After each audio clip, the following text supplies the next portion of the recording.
हाड बड़ा हरि भजन कर, द्रव्य बड़ा कछु दे। हाड बड़ा हरि भजन कर, द्रव्य बड़ा कछु दे। अकल बड़ी उपकार कर, जीवन का फल ए। अपने आप का उपकार कर, अपने आप का कल्याण कर। गरीब को रोटी खिला दिया और कैमरा से फोटो ले लिए, गरीब को कपड़े दे दिए और दे दिया दूर दूर तक। ये अक्ल का उपयोग है? ऐहिक के लिए, ईश्वर के लिए अक्ल का उपयोग नहीं हुआ। भूखे को रोटी देना पुण्य है, लूले लंगड़े को स्नान कराना या साबुन देना या कपड़ा देना ये पुण्य है। ये साबुन, कपड़े, जूते, पैसे तो हमारी समिति, कई समितियां सब जगह कई जगहों पर सेवा कर रही, लेकिन सेवा का दायरा इतना ही नहीं है। और अगर हमारी समितियां सेवा करके उसे कन्वर्ट करती है तो मैं बोलूंगा हमारी समिति बेईमानी करती है। जयराम जी की हमारे भक्त बेईमानी का आश्रय ले रहे हैं। किसी भूखे को रोटी दिया या कपड़ा दिया और उसका धर्मांतर किया तो मैं, हमारी समिति में अगर कोई ऐसा करता है तो मैं बोलूंगा ये सेवा के नाम पे बेईमानी है, ये सेवा के नाम पे धोखा है। समझने वाले समझ रहे हैं। जयराम जी की ये स्टंट है सेवा के नाम पर। हमारे आश्रम में कई मुसलमान भाई आते, कई ईसाई लोग रहते भी हैं। हमने कभी उनको धर्मांतर के लिए मजबूर नहीं किया, प्रेरित नहीं किया। वो जहाँ है वहीं से उनकी उन्नति हो। अभी भी महिला आश्रम में रहती, भाइयों के आश्रम में रहते ईसाई, उन्हीं का वही मोरिस नाम है। वो लड़की का नाम उर्सुला है तो उर्सुला ही रखा, हमने उसका नामांतर नहीं किया। 6 साल से रह रही है। वो स्विट्जरलैंड की लड़की है और शराब का उसका अपना बिजनेस स्टार्ट था। एक बार आ गई, सत्संग सुन गई, उसके लवर के साथ आई, फिर वो अपना बिजनेस में लगी। तो रात को खूब बिजनेस चला उनका तो शराब का। रात को 2-3 बजे अपने फ्रेंडों के साथ प्याला पी रही थी। एक प्याला पिया फिर दूसरा प्याला उठाती थी। इतने में कोई भारत के योगी दिखे, संत दिखे। बोले अब तूने संत का दर्शन किया, अभी ये कीचड़ में उसको प्रेरणा दी। जरा सा हल्की सी उस योगी पुरुष ने उसको लपड़ाक ठोक दी कि क्या करती। उसने दारू छोड़ा, शराब छोड़ी, दोस्ती छोड़ी लवरों की, और वो भारत में अभी भी महिला आश्रम में रहती है। आजकल यहीं आई हुई होगी, अभी तुम उसको देख भी सकोगे। हमने ऐसा नहीं किया और न हमको ऐसी प्रेरणा मिली सनातन संस्कृति से, हमारे गुरुओं से, हमारे शास्त्रों से ऐसी प्रेरणा भी नहीं मिली कि थोड़ी सेवा करके दूसरों का धर्मांतर करो। ऐसी हमें प्रेरणा नहीं है। हम तो जो जहाँ है वहीं उसका फूल खिले, वो शरीर से तंदुरुस्त हो, मन से प्रसन्न हो, भीख मंगा न रहे, वस्त्र मंगा न रहे, लाचार न रहे, अपितु अपने पैर पे खड़ा रहे और अपने पैर पे खड़े रहते रहते अपने आप परमेश्वर में खड़ा रहे। ऐसा शबरी भीलन का जीवन चमकाया हमारे ऋषियों ने। शबरी भीलन को ऐसा ऊंचा उठाया कि वो कठियारन न रहे, वो अत्यंज न रहे। भगवान राम उसके आंगन पे आए, गुरु ने ऐसा उसे ऊंचा उठा दिया। मतंग ऋषि ने उसे ऐसी विद्या दे दी। शबरी राम राम जपती है, आश्रम की सेवा संभालती। बड़े बड़े तपस्वी जिस परमेश्वर का इंतजार करते, वो श्री राम शबरी के आंगन आए पूछते पूछते, और शबरी के आंगन आए, शबरी के झूठे बैर खाए, शबरी की इतनी ऊंचाई हो गई। इतने में वो तपस्वी लौटे आए अपने आश्रम छोड़कर। हे प्रभु राम, 40 साल हो गए आप अवतार लेकर इस इलाके से गुजरने वाले हैं, हमें दर्शन होंगे इस लालच से हमने यही कुटियाएं बांधी। पंपा सरोवर के करीब हम मंडार रहे, नाथ आपके दीदार के लिए बैठे थे, आप शबरी के पास आए। श्री राम कहते हैं कि मुनियों, तपस्वियों, तुम्हारे चेहरे पर थोड़ी सी उदासी दिख रही है, आप नहाए धोए नहीं ऐसा लगता है। राम, आप सत्य कहते हैं, पंपा सरोवर का पानी सूख गया है।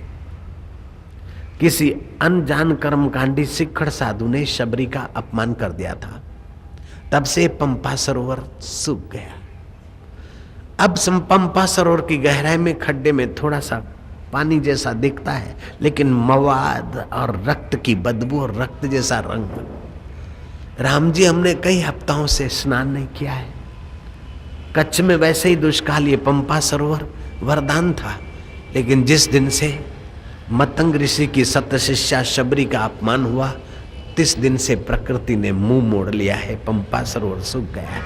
राम, आप पधारो पंपा सरोवर में, अपना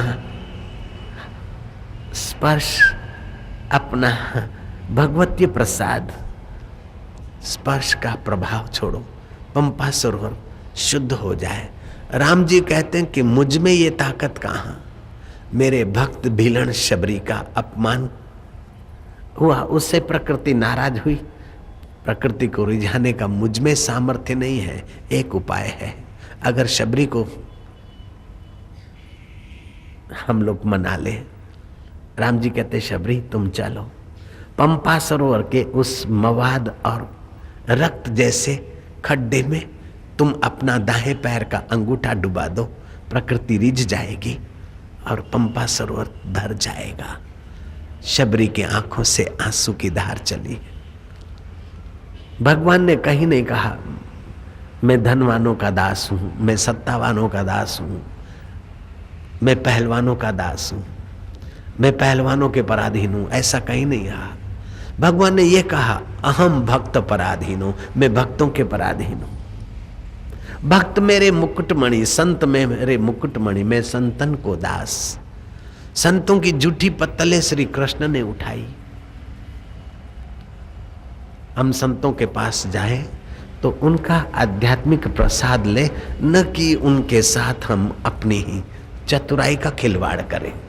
घाटे में रह जाते। कोई घाटे में न रहे इसलिए संत डांट देते कि भाई तुम घाटे का धंधा मत करो। वो बेचारा तो नहीं चाहते, लेकिन दूसरे लोग उसको घाटे के धंधे में घसीटते। बहुत सियाणप को जम का भय व्यापे, अति चतुर को जमदूत का भय रहता है। शबरी चतुर नहीं थी, शबरी सरेंडर थी। शबरी गुरु के समर्पित थी और गुरु ने देखा जितनी जितनी उसकी पात्रता है उतना उतना उससे समाया देते गए। इतना ऊंचा उठा रखा मतंग ऋषि ने। मतंग ऋषि का शरीर तो नहीं रहा, लेकिन मतंग ऋषि का आत्मा मानो शबरी का आत्मा हो गया है। कितना ऊंचा है भारतीय संस्कृति और भारतीय दर्शन। एक अनाथ अबला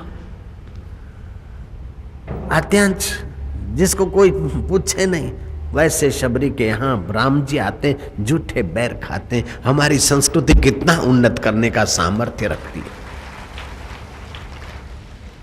और राम जी कहते हैं कि मैं अपना हाथ सरोवर में डालूं, सरोवर नहीं पवित्र हो सकता है।